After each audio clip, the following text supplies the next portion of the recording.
do is look beyond the horrifying winter that approaches to the next calamities that will face the global economy. So that's what we're going to be focused on today.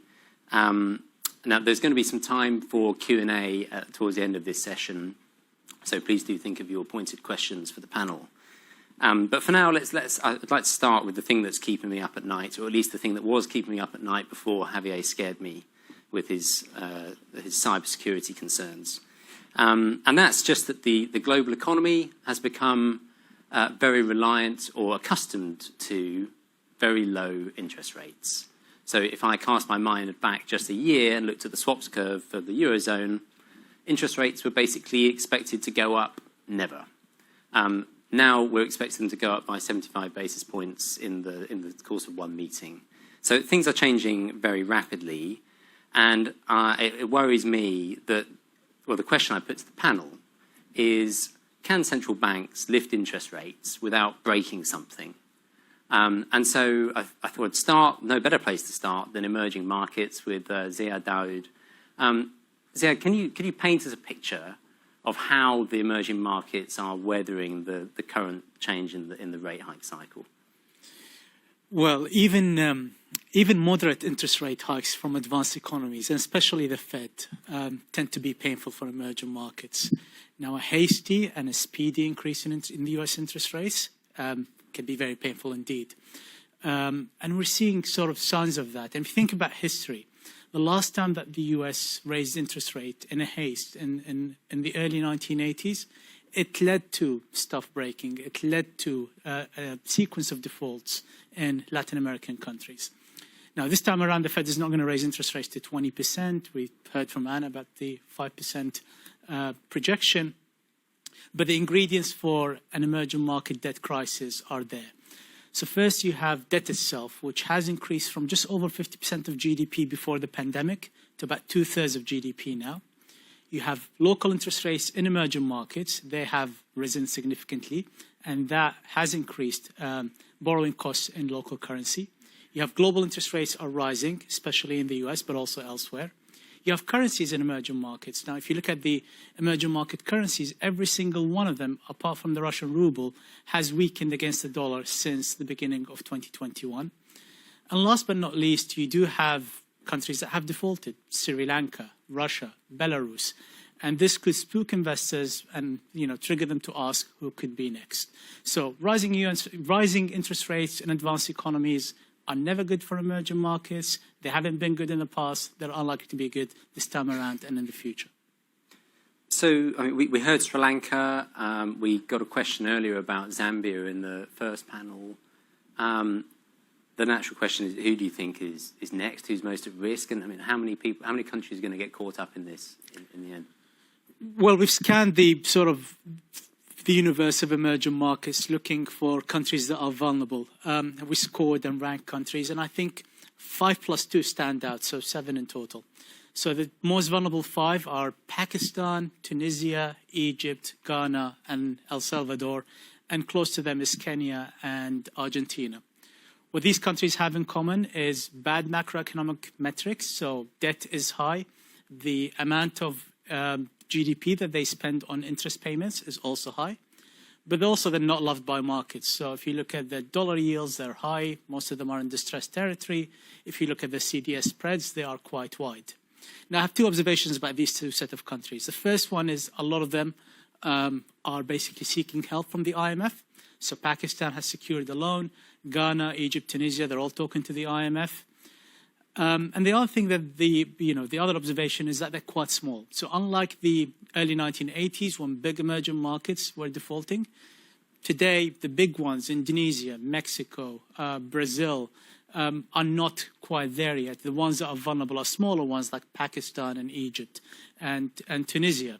So the direct hit to the global economy in terms of GDP hit is likely to be small, but obviously the risk is if the fire spreads from these smaller developing economies to larger ones that are out there.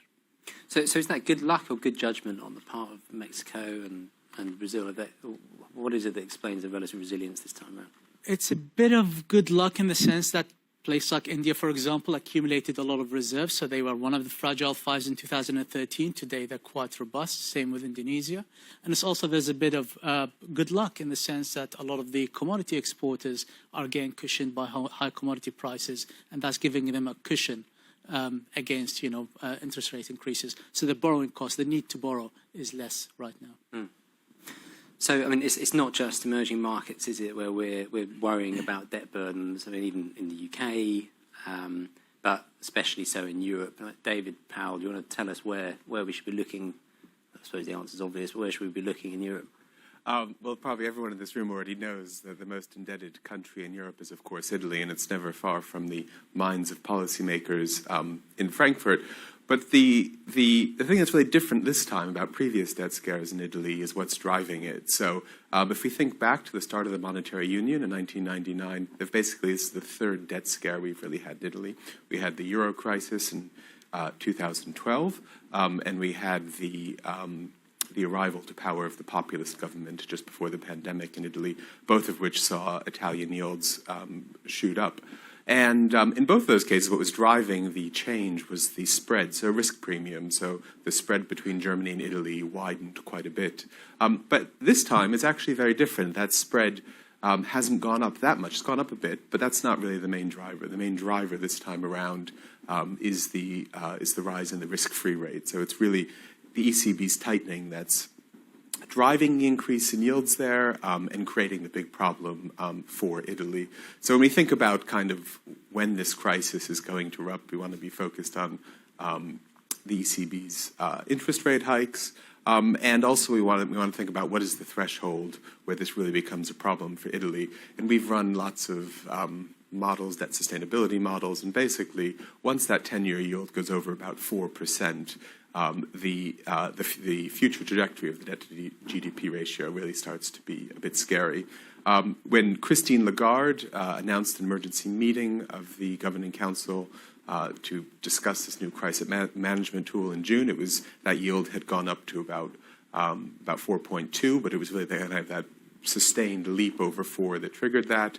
And we're not very far from that right now. It's about just under 3.9. We were close to 4 earlier this week. So really, Italy may just be kind of a few inflation surprises away from experiencing another debt crisis. And in that context, of course, we'll be watching very closely what the ECB does tomorrow, but not only what it actually does tomorrow when we think they'll hike 75 basis points, but kind of how hawkish Christine Lagarde is in the press conference, but also she's not really been the one driving the narrative. It's her more hawkish colleagues in the Governing Council, how hawkish they will be in the weeks ahead, and what market expectations will do in response to those comments. Right, so that's causing problems for the trajectory of hikes for the ECB is causing problems for Italy. That's led by the hawks. What are the ECB's options when it comes to tackling if we do start seeing spreads widen? What's the ECB going to do? I mean, we know about the TPI, but how's that going to play out? How's that going to play out with the hawkish Governing Council that we've experienced? Well, when we think about the 2 previous crises, which were really a kind of a loss of confidence, and we saw that in that rising spread. The good thing about a kind of loss of confidence is you can have some big announcement that reverses that loss of confidence. And we saw that in August 2012, 10 years ago last month, with Draghi's famous whatever it takes speech to tackle this referred to as the redenomination risk, and very quickly yields fell. And also in the run-up to the pandemic, when the populist government reversed some of its spending promises under pressure from Brussels. And that risk premium declined quite a bit afterwards. Unfortunately, this time around, there's nothing that you can really do that's going to convince people that all of a sudden interest rates aren't going to go up in the euro area when inflation's 4 times the target, and some monetary tightening is clearly needed. So they've spoken about they've announced the TPI. Even before the TPI, it felt like in a few press conferences, Lagarde tried to have a whatever it takes moment and say that the ECB would stand firm or whatever. None of it really worked. She was lucky if yields didn't go up. They certainly didn't go down. I think it's because any sort of verbal intervention of that nature is just much less credible when inflation is 4 times target. You can't just turn on the printing presses as they did the last 2 times when inflation was at 1%, and that was much easier to get through the Governing Council. So they have this new instrument. I don't think it's really convinced anyone after it was announced in July. I think on the very day, yields just kind of stayed the same. They didn't go down very much. And it's probably because there are criteria that are associated with it that make the triggering of the tool still far from automatic. So it's not like, if yields shoot up one day, they can just intervene. They need the approval of the Governing Council. There are 4 criteria. Probably the most difficult one is the requirement for the country to be in a fiscally sustainable position. And we had some more clarity on that in the recent ECB minutes, that the ECB would look at its own analysis, the IMF, and they listed all these international organizations. They clarified that there would be no hierarchy, and that would be up to the complete discretion of the Governing Council. So if the hawks want to resist, there's still plenty of time for them to do that. An intervention is far from automatic, so it's not really providing any great backstop, and we've seen that in yields kind of climbing up a bit more, nearly approaching that scary threshold of 4%. Sure. So we've seen asset prices or bond prices falling in response to this. The demand for eurozone assets is falling away. Audrey, the euro's down 10% on the year, 12%. More. Okay, maybe this morning. What's behind this? Is it just the ECB being behind the curve? Is it the sentiment around the energy crisis? What do you see as the main drivers of the euro? I think it's a combination of things. Certainly, first of all, the context of dollar strength that's affecting the whole of the G10 currency bloc. And on top of that, obviously, the eurozone is highly exposed to the Ukraine and the gas situation there. And that's obviously something that wasn't priced in at all at the start of the year. So we started the year quite optimistic with regards to Europe in general. And I actually remember writing some notes about the euro expecting a potential outperformance in economic growth for the eurozone versus the US, which was unheard of in many years. So we've had a massive U-turn in expectation in the geopolitical context, in the risk environment, from being quite negative for the dollar to being extremely bullish for the dollar. And the ECB being behind the curve, that hasn't helped the euro, but I'm not sure that this is the higher and aggressive ECB tightening is the answer to the problems of the European currency at the moment. So I'm not even convinced that, you get a 75 bips rate hike tomorrow. Maybe the euro rally, I'm not even sure it will, or certainly I don't think it's a game changer. So there are 2 drivers for potential game changer for the euro. One is some kind of a return in the risk environment, a more favorable risk environment. And as we know, at the moment, we have yet to identify a catalyst for that to happen. Maybe Europe finds some kind of a solution on capping gas prices. I think that would be the very near-term positive trigger. We'd like to believe it will happen, but we can't really believe it will happen.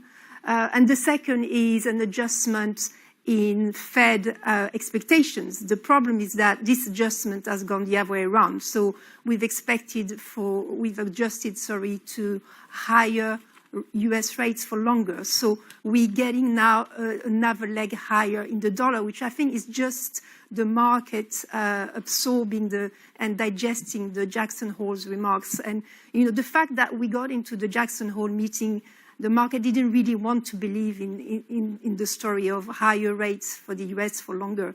And now I think the market is adjusting to that view, which is why the dollar is rallying again across all of G10 currencies. I mean, today, actually, the euro is pretty stable. The dollar-yen is a big story. And again, it's very much of a yield differential, respective central bank policy divergences, which are driving that move. Right. So one thing I was struck by there is that, if I've understood you right, is that if the ECB hikes by 75 basis points, the implications for growth would be so bad that the euro won't even rise. David, is that something you agree? Do you see that? I mean, is the hiking cycle going to be so bad for growth that it's going to depress assets going forward, or is that actually needed to keep inflation in check in the eurozone or not? I mean, I think when you look at the financial markets these days, it doesn't look like interest rate differentials are the thing driving the currency. So all that has to happen when you turn on your Bloomberg terminal in the morning, and one day gas prices go up and electricity prices go up, and all of a sudden, at the same time, you see the euro go down, the dollar go up, you see Italian yields go up. Used to kind of be an old saying that during a crisis, correlations go to 1. It's only when the dust settles that kind of investors seek out what's good and what's not. And correlations are very high right now in Europe. It's basically all being driven by natural gas prices and fears of monetary tightening following those increases, and therefore kind of Italian yields becoming too high, and the decline risk appetite weighs on the euro.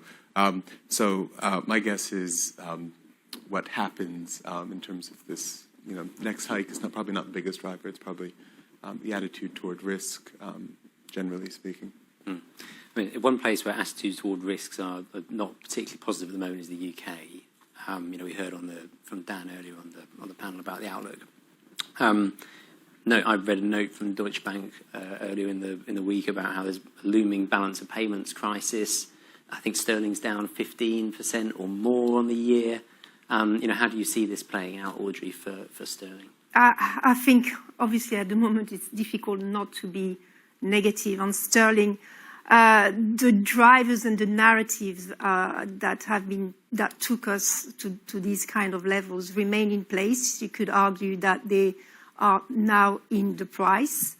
But this is not enough of a reason to kind of abandon the view on the pound. So I think that what's critical for sterling in the next 6 to 9 months is credibility of the new government, in particular in terms of fiscal policy, because we all know that there is a need for loosening in fiscal policy across the G10 world and the UK. The UK is not alone in having a likely deterioration in the fiscal prospect, so that's fine.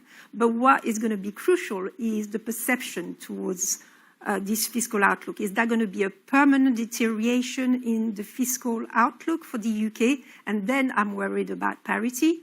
Or is it going to be perceived as a temporary phenomenon? Remember, during the pandemic, we had a significant deterioration in public finances, and nobody really talked about currency crises or structural drivers for being bearish for sterling. Right now, it's different. So there is already some market concern about this fiscal story for the UK, and of course, that's combined with the fact that in the UK we have a current account and a balance of external imbalances already. And by the way, we don't know to what extent the aftermath for the Brexit could already have a negative impact on this current account position, irrespective of what's going on in the world at the moment. So the UK outlook is still very shaky.